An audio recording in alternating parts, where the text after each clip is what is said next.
Good afternoon, everybody. Hello, I am Bonnie Barclay. I'm an LCSW and the owner of Creekside Counseling and Wellness in Knoxville, Tennessee. So I took a break last week and I'm coming back this month, focusing on at least a two-part series. The first part today on the attitude of gratitude. And so I want to just try and unpack that whole gratitude thing this month in November. Um, if I am honest, I have mixed feelings about the holiday season. Um, I begin pulling down bins and preparing for the cold weather, which anyone who knows me is not always my favorite. I'm a little bit of a Goldilocks about weather. Work is really busy during this time of year for me. For therapists, the holidays are kind of our tax season, if you will. We get pretty busy around this time. And then I also have these great, exciting feelings about anticipating my kids coming home from college and getting to spend time with family and friends. And honestly, with missing out on so much last year due to COVID, that need to connect and celebrate is even greater for me this year. But I'm also an introvert, and so as my children joke, sometimes it can feel a little too peoply out there with me with all the hustle and bustle. It can be easy to get caught up in the planning, shopping, and all the exciting tasks that accompany this time of year. And gratitude and the practice of being grateful can often get lost. It can be such a hectic time for those of you who have little ones and you're also balancing all the school activities during the holiday season. That's even more. It can be easy to lose connection with ourselves and our needs as well. So, I wanted to spend some time exploring this whole attitude of gratitude this month as we enter the holiday season. Although gratitude is a pleasant emotion, feeling grateful is really a conscious choice, a way of seeing and interacting with the world. To live with an attitude of gratitude, we have to choose it over and over and over again. To cultivate an attitude of gratitude, we start with the intention to pay attention to the good things in life, the learning opportunities, our attitudes, our behaviors.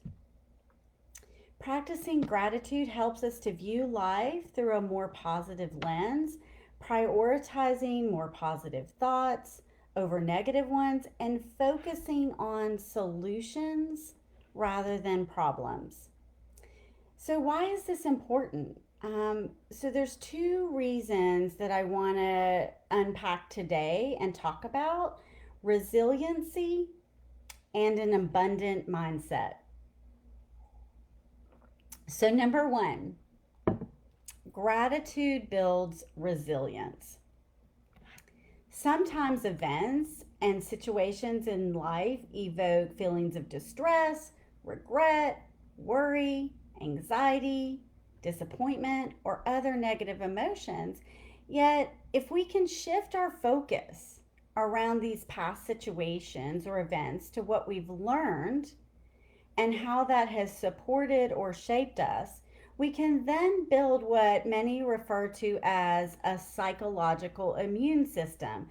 And what that does is it cushions us when we fall, when we run into a difficult situation. When we can see that our struggles have a purpose or make us stronger, the potential effects of the stress are transformed into positive growth. Celebrating mistakes leads to what's called a growth mindset. It fosters our willingness to persevere and instills confidence in our ability to learn and grow. And that is what builds the resilience. So, number two, Gratitude moves us out of a place of scarcity, and I'm going to talk about that a little bit more as we walk through this today. And it puts us into a place of abundance. An attitude of gratitude means that you operate from a place of abundance instead of a place of scarcity and fear. Each of us always has a choice of what we're going to focus on, and what we focus on expands. Grateful people, they focus more on the things in their life and what they feel good about that, even on the days when it feels like nothing is going right. So I want to read you a quote by Melody Beatty, and I think it's pretty powerful. Most of us have maybe heard this before if they've read any kind of positive mindset, self help kind of thing. Gratitude unlocks the fullness of life. It turns what we have into enough and more. It turns denial into acceptance, chaos into order, and confusion into clarity. We all know how important it is to have a positive perspective. We're taught to look at the world as this whole glass half full rather than half empty one. There's probably a reason why I can't get that out. There's a good reason to adopt this mindset. If gratitude is so good for your mental health and your emotional health, then why do so many of us struggle to practice it? Well, as humans, we are hardwired to dwell or fixate on the bad or the negative. Why? Our brain is built to scan for potential danger. It is survival focused. And anyone who's listened to my other videos, and I talk about trauma in the brain and just general issues around the brain, I talk about this a lot about how our brain is scanning for danger and wired for survival. Research shows that negative events have a greater impact on our brains than positive ones, and this is referred to as this concept of negative bias. As a result, a lot of people tend to move further away from gratitude, which is an essential precursor to happiness. So, what do? Today, I'm going to focus on 8 different things that can help you in this process. And before I get started with that, that's a lot. 8 different things that you can focus on to help you with this process. You don't have to do all of them. Start with something and begin to develop this practice of moving towards an attitude of gratitude. And hopefully, from the 8 different things, someone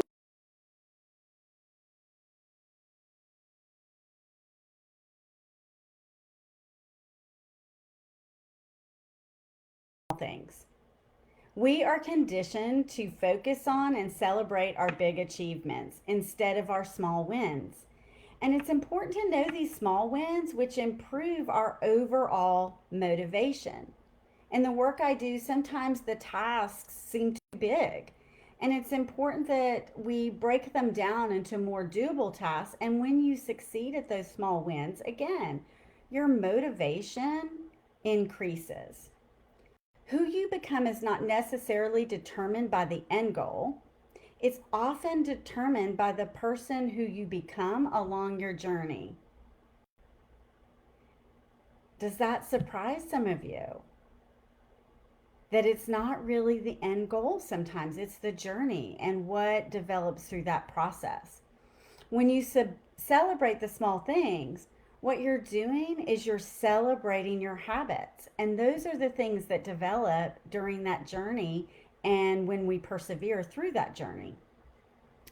So I encourage you as step 1 to pause, slow down, and savor the small things. We often have one foot in the past, one foot in the future, and what we need is to really bring our attention to the present moment and be more aware of that moment.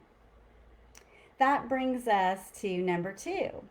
meditate on gratitude. Meditation is a powerful practice in self awareness. The goal isn't to silence your thoughts, rather, it's to become an observer of them. The process of meditation is all about allowing the mind to do its thing and accept it as it is. Through meditation, we can build up areas of our brain and rewire those areas to enhance positive traits like focus, decision making, and diminish the less positive ones like fear and stress. Check it out. There is so much research about this and resources to help you start this kind of practice. When you master your mind, you master your emotions. And when this happens, all of a sudden, everything in your life flows with more ease. You become less reactive and you're better able to handle life's challenges with more confidence and, again, more resiliency. The beauty of a gratitude meditation is that you can practice it anywhere. So I encourage you to explore your resources in that area. Number 3, focus on appreciation. If you want to cultivate an attitude of gratitude, actively looking for things to appreciate daily is important. Active gratitude is very different from reactive gratitude. With reactive gratitude, you're waiting for something positive to happen before you can express appreciation and thanks.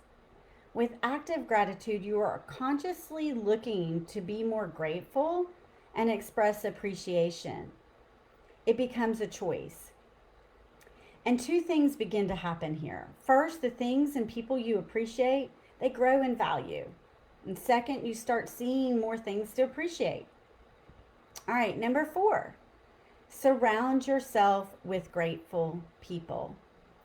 If you want to develop an attitude of gratitude, start by surrounding yourself with people who have a gratitude mindset. When you do this, you will then see that your own gratitude and appreciation will grow. You will feel happier, more positive, more energized, and more motivated. Number 5, and we touched on this a minute ago, be intentional in the present. Developing an attitude of gratitude starts with appreciating and giving thanks for what you have and where you are right now in your life. To be intentional means owning your choice to take ownership of the present moment and choose to be grateful or not. When you are grateful for your present, you can reframe how you think about what's important right now and what you want to be important in the future. Instead of being negative about failures, you reframe everything to a focus on what you have, and this is important, what you have learned and what you've achieved. This can be so transforming. Sometimes we get so lost in that moment of failure that we miss the opportunity to see how transformative some of those moments can be. Number 6, change your thinking. I know that sounds easier said than done, right? This is a process. When you commit to a daily gratitude practice, your mindset and your thinking changes, and you get more insight into what's really important to you and others. This gives you a chance to truly pause and think about your thinking. I know that sounds weird, right? Think about your thinking. But that's what we're doing, right? Noticing. When we practice active gratitude, we aren't being reactive. We are choosing to do something. When we see that choice and really embody that choice, it is so powerful. It's much easier to have an attitude of gratitude when things are going smoothly, though, right? The impact of the global pandemic and so many other things right now have made living with an attitude of gratitude more difficult. Has for me. for people I see in my practice, personally, for so many. It has taken even more strength, conscious choice, and generosity of heart than ever before to maintain this habit. Research shows that through gratitude, we are better able to focus on the things that bring us joy, that reduce stress. And I really think that is so important to share during these difficult times, just how impactful this practice can be. Number 7, understanding the difference between a scarcity versus an abundance mindset. I touched on this earlier, but I want to dig into this deeper because it's so important for all the reasons I just spoke of. Gratitude creates an abundance mindset rather than a scarcity mindset. Someone with an abundance mindset focuses on the opportunities available to them, the things they have, and the things that they're grateful for. But again, guys, our brain is not wired this way. Instead of focusing on how to express gratitude, the human brain is wired for one single purpose: survival. The mind is not designed to make you happy. It is designed to help you survive. It is always looking for what could hurt you, and it magnifies that. We are wired to operate out of a place of scarcity and fear. And that's when I go back to our brain does not always give us the best information. Sorry, I'm trying to dodge the sun on such a beautiful day. Our brain does not always give us the best information. And so sometimes we need to make choices about what our brain is telling us. This scarcity, fear-based mindset, along with the limiting beliefs that can go with it, prevent you from reaching your full potential. Number 8, and if we've learned nothing over everything that's been going on the last year and a half, 2 years, I've lost track, honestly, we must learn to embrace change. Change is inevitable, and we must learn to embrace it. The potential for transformation is present in every change that life throws at us. Whether or not we choose to embrace it or not, it is there. Let me repeat that. The potential for transformation is present in every change that life throws our way.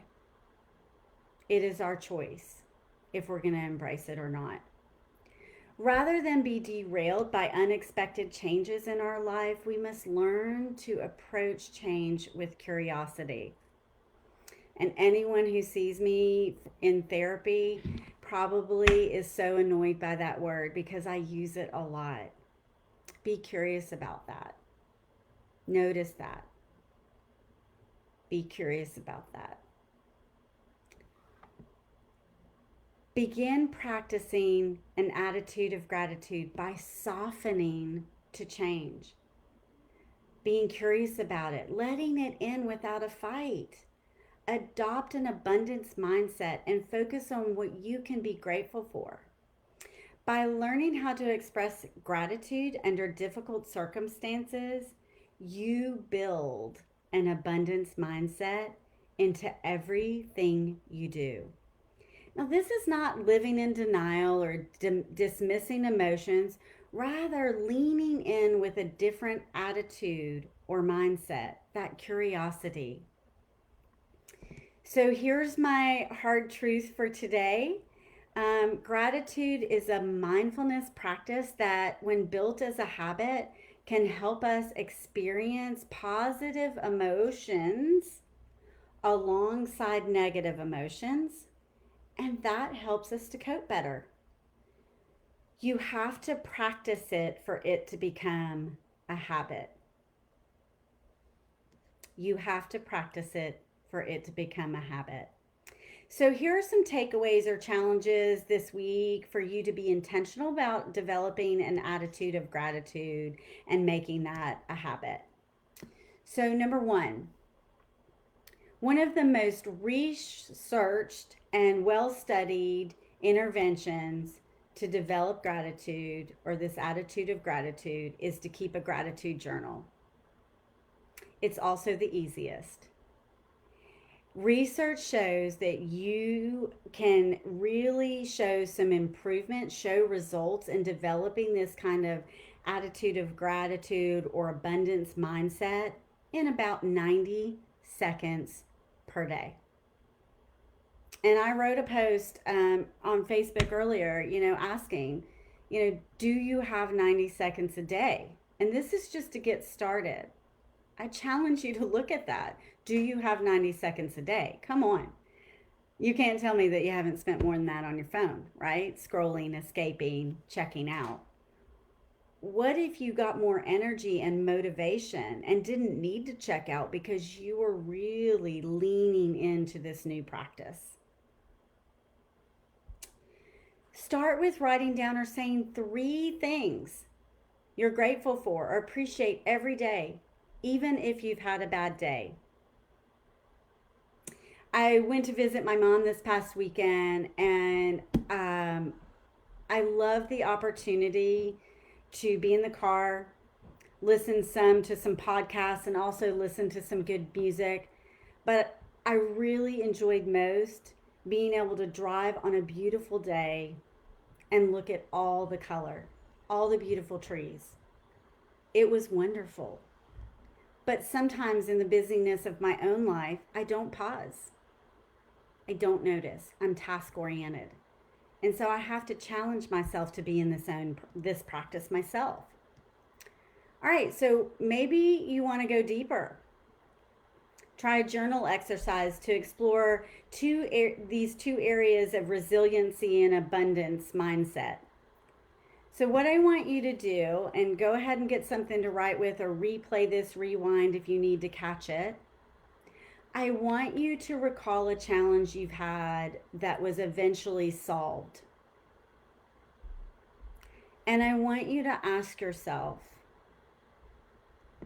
what lesson or lessons did that experience offer you? What ability did the experience draw out of you that surprised you or was unexpected? Are there ways you have become a better person, or you had an aha that improved your outlook or something in your life?